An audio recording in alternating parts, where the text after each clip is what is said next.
Assalamu alaikum day 2. How are you all? I hope you all are fine. I'm Subra here. आपका subject है maths और आज का आपको टॉपिक नज़र आ रहा है। आज का हमारा टॉपिक है शेप्स।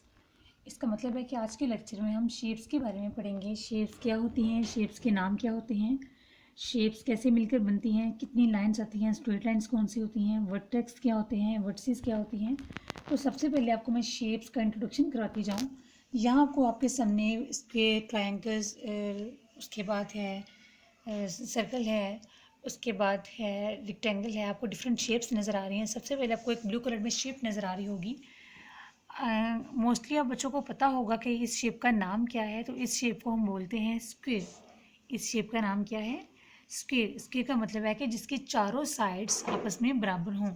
अगर इसकी लेंथ 2 सेंटीमीटर है तो इसकी भी लेंथ 2 सेंटीमीटर होगी, इसकी भी लेंथ 2 सेंटीमीटर होगी और इसकी भी लेंथ 2 सेंटीमीटर होगी। इसका मतलब है कि स्क्वायर की जो 4 लाइंस होती हैं वो आपस में लेंथ के लिहाज से बराबर होती हैं। तो उस शेप को हम क्या बोलते हैं? Square.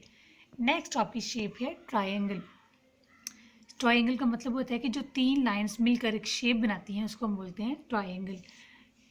Line 1, line 2 and line 3, 3 lines मिलकर जो एक शेप बनाती हैं उसको क्या बोलते हैं? ट्रायंगल। नेक्स्ट आपको आपकी शेप नज़र आ रही है सर्कल। इसका मतलब है सारे बच्चों को पता होता है कि जो गोल नुमा कुछ चीज़ होती है, जो एक सर्कल नुमा होती है, उस शेप का नाम होता ही सर्कल है। तो ये लाइन से मिलकर नहीं बनती, बल्कि स्ट्रेट लाइन से मिलकर नहीं बनती, बल्कि ये कर्व लाइन से मिलकर बनती है। कर्व लाइन्स का मतलब है कि जो थोड़ी टेढ़ी लाइन्स हों, जो उल्टी हुई हों या जो मुड़ी हुई हों, उनको हम क्या बोलते हैं? Curve lines. इसका मतलब है कि जो सर्कल है वो स्ट्रेट लाइन से मिलकर नहीं बनता। नीचे आपको आपकी शेप नज़र आ रही है रेक्टेंगल। अब रेक्टेंगल की चारों साइड्स आपस में बराबर नहीं होती। आपको नज़र आ रहा है कि इसकी जो आमने सामने वाली साइड्स होती हैं वो बराबर होती हैं। फॉर एग्जांपल ऊपर वाली और नीचे वाली आमने सामने वाली जो लाइन्स है वो बराबर होंगी और ये जो साइड्स वाली लाइन्स हैं आपस में ये बराबर होंगी। ये शेप्स में सॉरी लेंथ में ये थोड़ी लंबी होंगी और ये लेंथ में थोड़ी छोटी होंगी। फॉर एग्जांपल अगर ये 4 सेंटीमीटर है तो ये 2 सेंटीमीटर होगी, ये भी 2 सेंटीमीटर होगी और ये 4 सेंटीमीटर होगी। अब आपको आपकी जो बेसिक 4 शेप्स हैं, स्क्वायर है, ट्रायंगल है, सर्कल है, रेक्टेंगल है, इन चारों शेप्स के नाम भी आगे हैं। इनका पता भी चल गया है कि ये कितनी लाइन से मिलकर बनती हैं, स्ट्रेट लाइन्स कितनी आती हैं, कि लेंथ में कौन कौन सी लाइन्स आपस में बराबर होती हैं और कर्व लाइन से मिलकर कौन सी शेप बनती है। इन चारों शेप्स की डेफिनेशन आपको क्लियर होगी।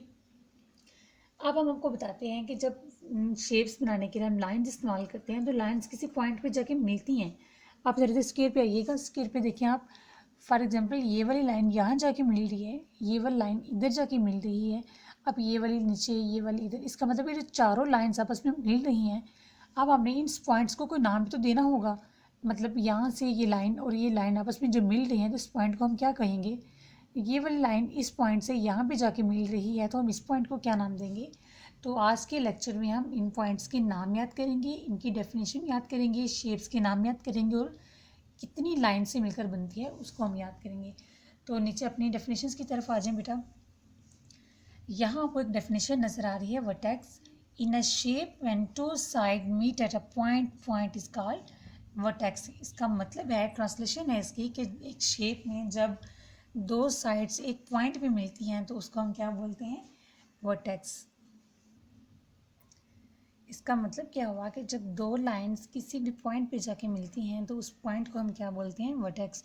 नीचे आपको ट्रायंगल की शेप नज़र आ रही है कि ये 2 लाइंस, अब मैंने यहाँ भी आपको एक आपके जो पॉइंट्स हैं उनको मेंशन किया हुआ है कि ये वाली लाइन इस पॉइंट पे जाके मिल रही है, इसका मेन पॉइंट होगा।